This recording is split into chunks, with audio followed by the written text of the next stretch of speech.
Now let's turn to the question of the economic theory of remedies. Economists have a very, very specific way of thinking about remedies. How do economists think about remedies? Economists think about remedies in terms of costs and benefits. Not just individual costs and benefits, but the social costs of benefits.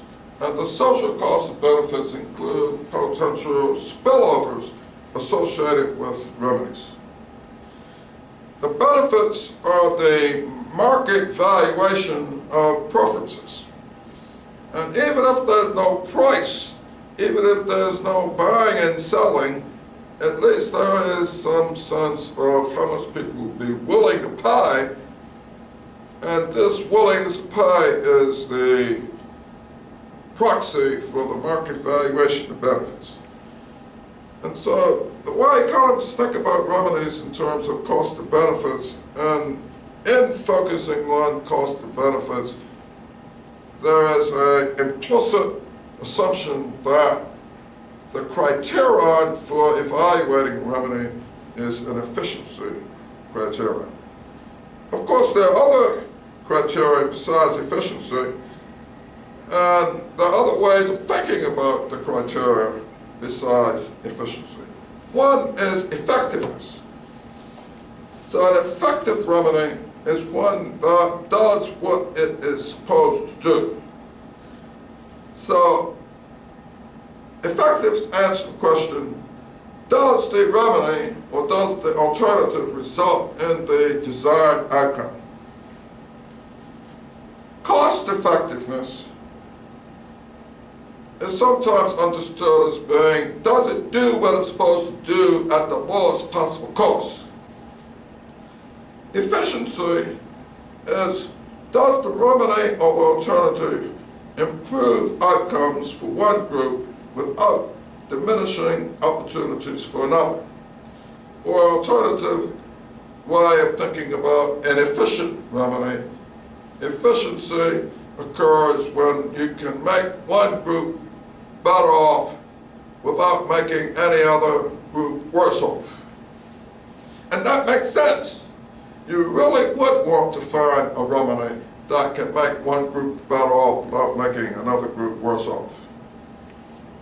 A responsive remedy is one doesn't help the group that it's intended to help.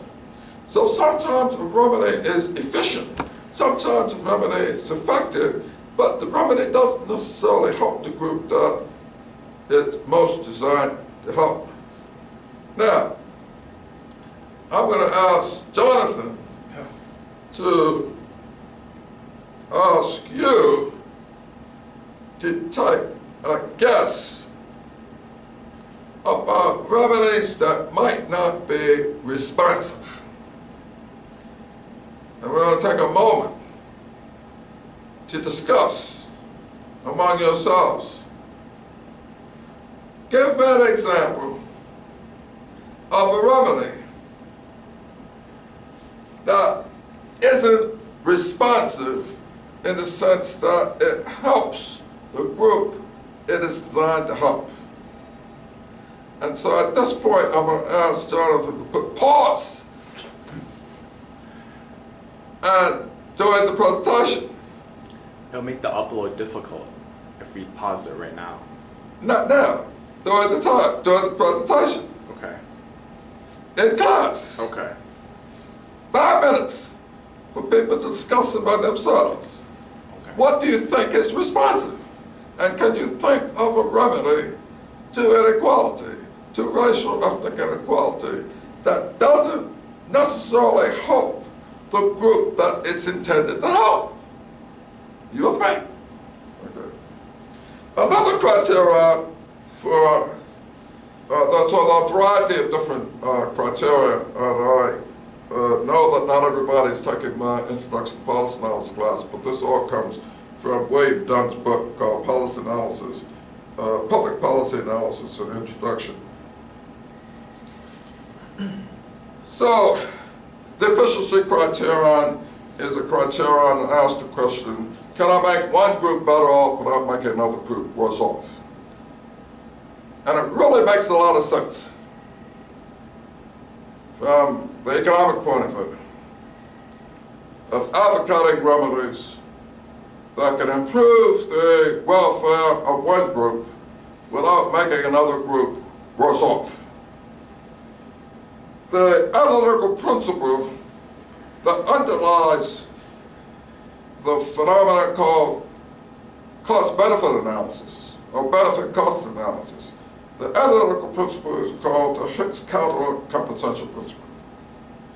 And this is probably something that you should remember as we proceed to think about affirmative action, equal opportunity, reparations, anti-discrimination, diversity, what each of these remedies meet the Hicks counter compensation principle.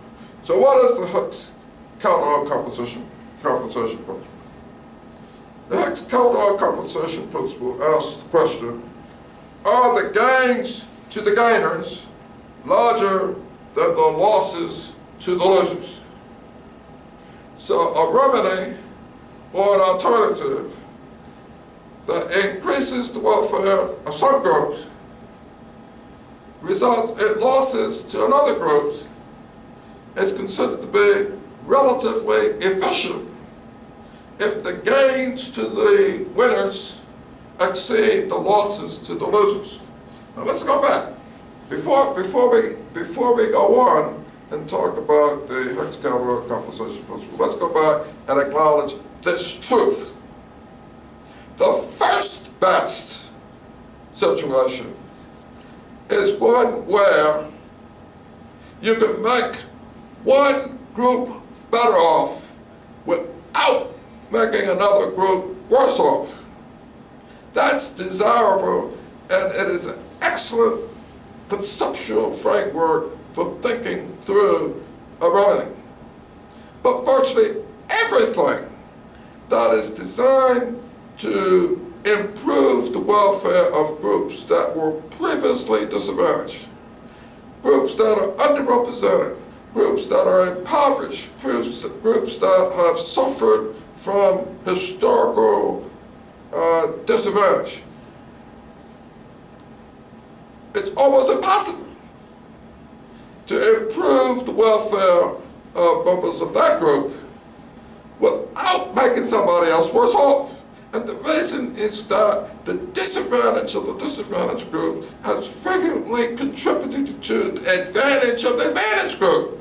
If that's the case, then one of the consequences of redressing the disadvantage that the disadvantaged group faces would be that the advantaged group is made worse off.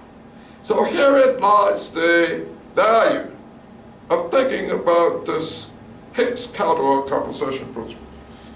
The value is that you ask, are the gains to the gainers larger than the losses to users?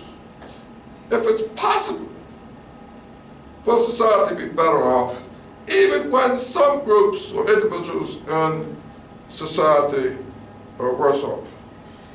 One important qualification to the Hicks counter compensation principle is that it is not necessary to compensate the losers for their losses. All that's required is that the sum of the gains to the gainers exceed the losses to the losers. So we're all members of society, we add up all the social benefits and the social losses in society, and if the sum total of the gains to the gainers exceeds the losses to the losers, we can justify this particular alternative or remedy based on the Hicks counter compensation principle. Of course, in addition to efficiency, there are other criteria for evaluating remedies. One is fairness, another is political feasibility, another is legality or constitutionality, another is administrative ease of implementation, another is the administrative cost.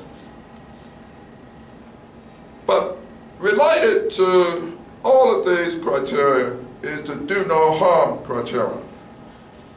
in almost all policy interventions, somebody is made worse off. In race-conscious remedies, there's an instinctive belief that whites are harmed. So underlying premise of race-neutral remedies is that it doesn't harm whites just simply because they're white. So the do no harm criterion doesn't necessarily avoid the question of the Hicks-Calderon compensation principle. Rather, what it attempts to do is it attempts to argue that we need to minimize the harm to the group that is the non-aggrieved party. So that's quite different and distinct from saying we need to maximize the total net social benefit. Because if we maximize the total social benefit, it's entirely possible that somebody will be made worse off. It's entirely possible that the group that's made worse off is the group that, in previous terms, was the group that was advantaged as a result of the disadvantage that was visited upon the group that is now worse off. And so this is a way of thinking through remedies. And so we are setting up the conversation that we're having for next week about affirmative action, equal opportunity, anti-discrimination, for the week after that about diversity, and the week after that about reparations and anti-racism initiative. So for our last month of class, we'll be focusing on the question of remedies. Have a good day. Okay, so you know where